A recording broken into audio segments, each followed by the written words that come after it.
വാതിലിനു പുറത്തുള്ള പ്രാവ് ജനാലയിൽ ഇടിച്ചുകയറി. അവൾ പരിശോധിക്കാൻ മുകളിലേക്ക് പോയപ്പോൾ ഇപ്പോൾ നിന്നുള്ള പ്രാവ് പെട്ടെന്ന് അപ്രത്യക്ഷമായി. ജാലകത്തിലെ വിള്ളലും അപ്രത്യക്ഷമായി. അവൾ തിരിഞ്ഞ് ടിവിയിലേക്ക് നോക്കി. അവൾ ജാലകം തുറക്കാൻ ഒരുങ്ങുമ്പോൾ 3 മിനിറ്റ് മുമ്പുള്ള ഉള്ളടക്കം പ്ലേ ചെയ്യുകയായിരുന്നു. ഒരു പ്രാവ് പറന്നുവന്നു. അപ്പോഴാണ് 3 മിനിറ്റിന് ശേഷം എന്ത് സംഭവിക്കുമെന്ന് അശ്രദ്ധമായി പ്രവചിച്ചുവെന്ന് ആമി മനസ്സിലാക്കിയത്. കാരണം അവൾ ജനൽ തുറന്ന് പ്രാവിന്റെ ജീവൻ രക്ഷിച്ചു.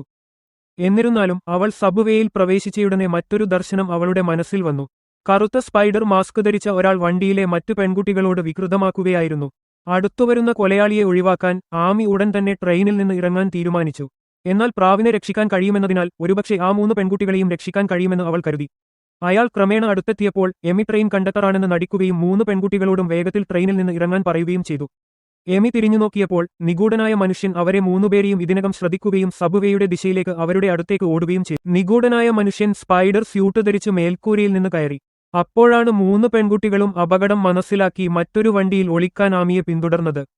എന്നാൽ ട്രെയിൻ നീങ്ങാൻ തുടങ്ങിയപ്പോൾ ട്രെയിൻ കണ്ടക്ടറുടെ പ്രക്ഷേപണത്തിൽ നിന്ന് വിചിത്രമായ ഒരു ശബ്ദം വന്നു. കറുത്ത ചിലന്തി ഇതിനകം തന്നെ എവിടെയാണെന്ന് കണ്ടെത്തിയിരുന്നു.